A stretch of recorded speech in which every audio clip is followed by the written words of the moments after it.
How did you start that business? What actually the trigger, your aha moment of, I could actually franchise this? How important was it to really surround yourself with people that know franchising and that could really help you, give you key insights and now grow the concept? What would you say for anyone that's out there that has a successful business, they're kind of hesitant about maybe should I franchise or should I not franchise? All right, so today I'm with a legend. You want to introduce yourself? I'm Frank Fiume. Great, and tell me about the original business you founded. I'm the founder of I9 Sports and now the podcast host of Emerging Franchise Brands. Amazing. And tell me about I9 Sports. How did you start that business? I started back in 2003. There weren't any youth sports franchisors at the time, and I knew that we were onto something. I had run adult sports in New York and run kids flag football in the Tampa Bay area. And I knew that I needed to expand my business and I needed to expand quickly. So speed to market was important for me. And so franchising made the most sense because I got a chance to, utilize other people's money, of course, to franchise. I was kind of limited on capital. It was a different world back then in 2003, but nonetheless, that's what I did to get started. I love that. Now tell me when you were running the location, what actually the trigger, your aha moment of, I could actually franchise this? I think the big aha moment, believe it or not, was going to an industry conference in amateur sports. And I'm a huge believer in being a student of your industry. And even if it's not something that is directly connected to what you do, in other words, what I did was I went to a private sports complex owners national meeting. And it was made up of all private business owners, right, that own sports complexes.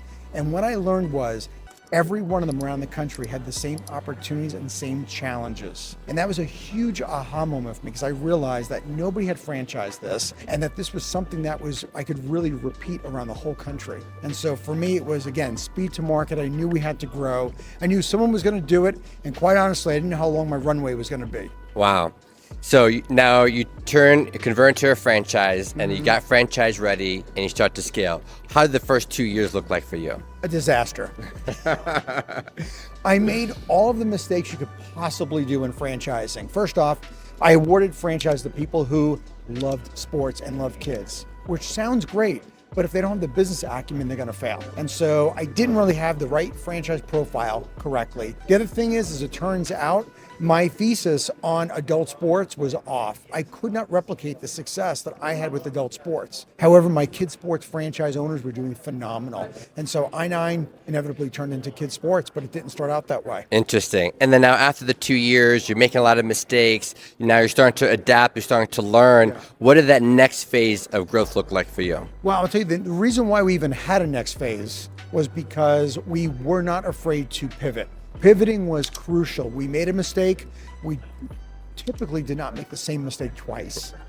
And we learned from them though, but I'll tell you what was really key, Barry, was that we were never afraid to make another decision. And I think too many entrepreneurs get scared.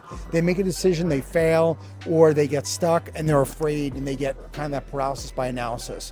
And I'd say what broke us out of it was, first of all, not being afraid to pivot. Secondly, I realized that I had to do a better job of the blocking and tackling for my franchisees. We needed to overhaul training, overhaul support, bring in business coaches that understood what it meant to succeed in the business, which was business itself, management, marketing, operations, finance, technology, not the business of operating sports programming, and so that it changed everything. Love that. And how important was it to really surround yourself with people that know franchising and that could really help you, give you key insights to now grow the concept? That made all the difference for us because I was like a typical franchisor that my staff and I were non-franchisors, right? We were people who ran sports leagues. We didn't know anything about franchising. And it wasn't until I started bringing on people onto my team that had a franchise background that they saw what I didn't see. They saw the blind spots.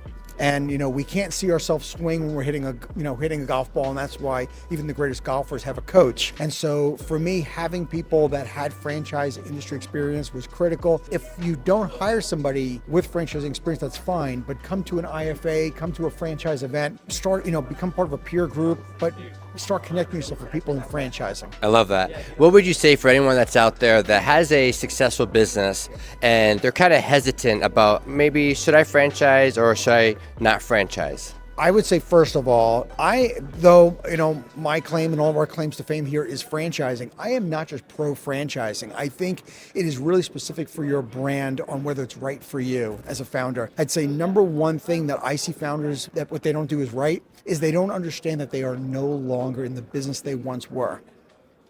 I was no longer in the sports business. I was in the franchise business. I had one goal then, one objective, and that was to make franchisees, help them be successful. And I'd say for somebody considering franchising, you need to relinquish that a little bit of control. Yes, you're gonna have standards and you're gonna have systems and processes, but you have to be okay with relinquishing control to your franchisees to some degree, but knowing that you are no longer in the business you once were, you are in franchising. Well said. Well said. Congratulations on all your success. Do you want to franchise your business and take it to a whole new level? Click the link below to schedule a free consultation today.